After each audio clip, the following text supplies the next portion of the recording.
A los 18 días de las calendas de mayo del año 1224 contando desde la fundación de la ciudad, Mediolanum apenas empezaba a recobrar el aliento. 2 semanas antes, el 14º día del mes de abril, ocurrió el suceso que todavía divide a la ciudad en susurros y sospechas. Varios niños patricios, herederos de las casas más influyentes del norte de Italia, fueron retenidos por orden del generalísimo Ricimero. La excusa oficial fue piadosa: proteger a la juventud noble ante posibles disturbios. La realidad era menos amable: exigir a sus familias el levantamiento inmediato de un ejército en el norte, destinado a marchar sobre Roma. De todos los jóvenes retenidos aquella noche, solo 2 escaparon al destino impuesto. El primero fue el hijo del prefecto de Mediolanum, que se hallaba fuera de la ciudad en compañía de su padre por asuntos de negocios, hechos que algunos consideran casuales, y otros, demasiado convenientes. El segundo muchacho escapó por razones muy distintas. Se rumorea que mató a varios de los hombres del generalísimo, causando un bochorno que abrió una grieta legal imposible de ignorar. Para evitar un escándalo público y una guerra privada, el joven fue reducido y encarcelado en los calabozos de la villa urbana de los Servilios, donde aún espera, con cadenas en los tobillos y silencio en los labios, un edicto que decidirá su vida o su muerte. El calabozo imperial estaba excavado en la parte más antigua de la casa del prefecto, una serie de cámaras de piedra húmeda donde la luz del amanecer llegaba convertida en un resplandor azul, frío, como si el sol dudara en entrar. El olor era una mezcla densa de hierro oxidado, humedad estancada y el lejano rumor del alcantarillado. A lo lejos, cadenas golpeaban eslabón contra eslabón con un ritmo lento, casi respiratorio. Allí, en medio de la penumbra, un muchacho permanecía encadenado. Tenía las muñecas sujetas por argollas gruesas, clavadas al muro de basalto.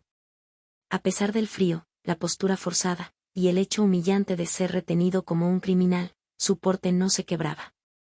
El rostro joven, anguloso aún por la adolescencia, sostenía un aire de serenidad que irritaba tanto como desconcertaba. Sus ojos, gris acero, limpios incluso en la oscuridad, estaban fijos en el hombre que tenía enfrente.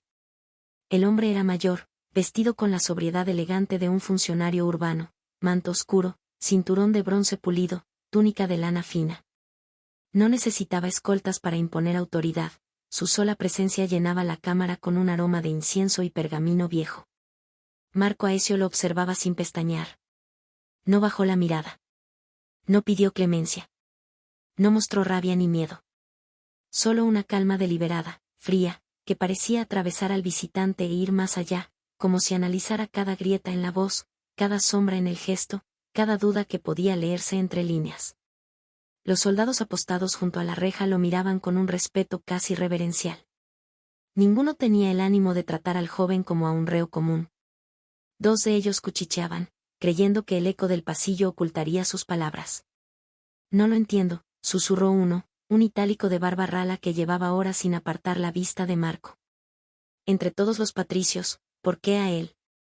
Si lo único que hizo fue defender el honor de su familia, y de la casa donde era huésped. Defendió más que un honor, respondió su compañero, un veterano con cicatriz en la ceja. Evitó que se llevaran a la hija del prefecto. A plena luz del día, bajo su propio techo. ¿Y qué hizo el prefecto? Escupió al suelo, sin rabia pero con desprecio cansado. Lo mete en el calabozo como a un ladrón. Otro guardia, más joven, se giró con brusquedad, advirtiendo el peligro del tema. Silencio. No fue un secuestro. Recuerden el edicto del generalísimo. Repitió el argumento como quien enuncia una frase memorizada. Retiro temporal de los jóvenes patricios para su protección. Es la versión oficial. El veterano soltó una risa oscura, casi sin abrir la boca. Eso solo se lo cree el generalísimo, y los que le temen. El eco de la frase aún reptaba por las paredes cuando un sonido distinto interrumpió el murmullo de los soldados, un toc, seco y rítmico, avanzando por el pasillo. Un bastón golpeando piedra antigua. Las antorchas temblaron con el leve cambio de aire. El hombre viejo apareció en el umbral, descendiendo el último escalón con la compostura de quien ha bajado montañas enteras sin pedir permiso al tiempo. Su manto oscuro estaba húmedo por la neblina exterior, su calva parecía emitir un brillo propio bajo la luz tenue. Su rostro, severo y cincelado por décadas de campaña, no se alteró ante la visión de los barrotes ni de las cadenas. Flavio Aecio avanzó hasta ponerse entre los soldados. Su bastón marcó un toque solemne sobre la piedra. ¿Cuánto tiempo ha pasado?, preguntó con voz grave, sin mirar a los guardias, sin inclinarse ante el encierro de su nieto. Marco levantó la cabeza lentamente, y la sombra de una sonrisa se dibujó en su rostro cansado. El tiempo necesario, respondió, para que tus demacrados huesos pudieran bajar de la montaña, abuelo. Un murmullo reprimido se escapó de uno de los soldados. Nadie más osó emitir sonido. La boca de Flavio Aecio se curvó apenas, en esa sonrisa diminuta que él concedía solo en momentos muy contados, y nunca en público. A tus otros 2 hermanos, dijo, apoyándose con deliberación en el bastón, les mandaría azotar por esta descortesía. Marco sostuvo la mirada. No la esquivó, no la suavizó. Ojos grises contra ojos acerados. Por un instante, el calabozo pareció más estrecho, como si las paredes tuvieran que contener la fuerza silenciosa entre ambos. En la mente del viejo general, un pensamiento cruzó como un rayo, lúcido y exacto. Es el único hombre en toda Italia capaz de sostenerme la mirada. Y esa constatación no lo irritó. Lo complació. Porque Aecio recordó, con una claridad sorprendente, la primera vez que había visto arder ese mismo fuego en el muchacho. 3 años atrás. Una chispa que no correspondía a un niño, una voluntad que no se mendigaba ni se imponía, simplemente era. Una herencia que no se podía fingir. Marco respiró hondo, sin apartar los ojos de los de su abuelo. Mis hermanos mayores estarían muertos ahora, dijo con serenidad, no con dramatismo. O secuestrados. El silencio cayó otra vez, pesado, contundente, como una confirmación que ninguno necesitaba explicar. Aecio inclinó levemente la cabeza, aceptando la verdad sin adornos ni sentimentalismos. Y en la penumbra del calabozo, durante un instante que nadie supo medir, abuelo y nieto permanecieron enfrentados no como reo y visitante, sino como 2 hombres que reconocían en el otro la misma madera, el mismo hierro, y la misma línea de fuego que el tiempo no había logrado apagar. Aecio suspiró, un suspiro lento que parecía arrastrar el frío de los Alpes en cada vibración del pecho. Años de mando, de cansancio y de paciencia contenida se comprimieron en ese único gesto. En realidad esperaba que estuvieras retenido ahora, murmuró, ajustando el agarre del bastón como quien ajusta un juicio. La villa de Ricimero es adecuada para la alta estirpe. Marco levantó la mirada con una serenidad casi insolente. Una chispa fugaz de entendimiento cruzó su rostro, no sorpresa, no indignación, sino algo más afilado, más íntimo, como si una pieza del tablero hubiese encajado en silencio. Tú lo hallo. Empezó a decir, pero la frase se quebró antes de nacer. Sus ojos grises se estrecharon. La sombra de una sonrisa, mínima, cruzó sus labios. No. Esa no es la pregunta, rectificó, con una calma que heló a uno de los soldados. Nada se mueve en Mediolanum sin que tú lo apruebes, abuelo. Aecio inclinó apenas la cabeza, formando una media sonrisa indescifrable. No negó. No afirmó. Simplemente aceptó la exactitud de la frase. Marco continuó, la voz tan tranquila como un filo bien templado. Lo obvio, su mirada se desplazó un instante hacia el recuerdo de los alanos, es que ese par de bárbaros no estaban allí por accidente. Hablaban en la villa como si pertenecieran a ella, ocultos bajo su grotesco lenguaje. Y no fueron enviados por Ricimero. Alzó la vista directamente hacia los ojos del anciano. ¿Los pusiste tú? Aecio sonrió con esa expresión apenas perceptible, seca, que solo los hombres que nunca piden disculpas pueden llevar con dignidad. Continúa, ordenó. Marco cerró los ojos un instante. Si hubiera estado libre, podría haber parecido un gesto de reposo, encadenado, se transformó en algo inquietante. Una mente encendiendo su maquinaria. Ricimero pondrá pronto un nuevo emperador, dijo con voz contenida. Mientras tanto, él puede emitir edictos con fuerza de ley imperial. Abrió los ojos, fríos y lúcidos. Esos edictos se sostendrán si su bando vence. Pero si pierde, la voz de Marco bajó un tono, áspera por el cansancio, pero cortante, los patricios de Mediolanum que lo apoyan, tú incluido, viejo de mierda. Podrán afirmar que fueron obligados por la retención de sus hijos y nietos. Sonrió apenas.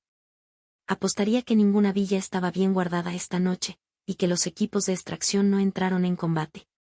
Hizo una pausa, ladeando la cabeza. Excepto en esta villa, ¿no? El eco del calabozo pareció detenerse. ¿Te das cuenta de que pudieron haber matado a Flavia? Es tu nieta más amada, anciano bribón. El viejo general no pestañeó. Su rostro, tallado como piedra alpina, no admitía grietas. Contraté al hombre más fuerte de Italia para el trabajo, dijo sin una sola vibración de duda. El rompehuesos. Marco lo miró con una mezcla de cansancio y burla. No esperaba que tú pudieras matar a tantos bárbaros de renombre, dijo con voz baja. Muchos eran mercenarios reconocidos, y costosos de traer y contratar. Aecio apoyó ambas manos sobre el bastón. Su sombra parecía agrandarse contra la pared. Los 2 francos que asesinaste en la habitación de la señorita Lucilla Servilia eran grandes campeones, gruñó el viejo. Hombres entrenados, veteranos de guerras que tú solo has leído en pergaminos. Y los derribaste como si no supieran sostener un escudo. Lo observó con una mezcla de reprensión y orgullo puro, destilado. Eres un insensato, pero un insensato especialmente peligroso. Se inclinó un poco, lo justo para que su mirada azul, dura como una espada vieja, quedara alineada con los ojos grises del muchacho encadenado. Y ahora nos encontramos aquí, niño. El tono se volvió agrio, casi paternal. Así que es correcto, tu hermana y tu esclava favorita están ahora retenidas por Ricimero. Marco no se alteró. No parpadeó. Solo dejó que la palabra esclava suspendiera el aire por un instante. Aecio continuó, su voz más seca, como si estuviera probándolo. Aecio respiró hondo, clavando su mirada gris en la de su nieto, esa mirada que tan pocos hombres podían sostener sin apartarse. Había en su gesto una mezcla peligrosa de cansancio, sabiduría y una chispa de ironía que solo asomaba cuando decidía desarmar a alguien con palabras en lugar de acero. Dio un paso hacia él, apoyándose apenas en el bastón, y su voz se volvió más grave, más baja, casi un gruñido surgido de décadas de campañas y cadáveres.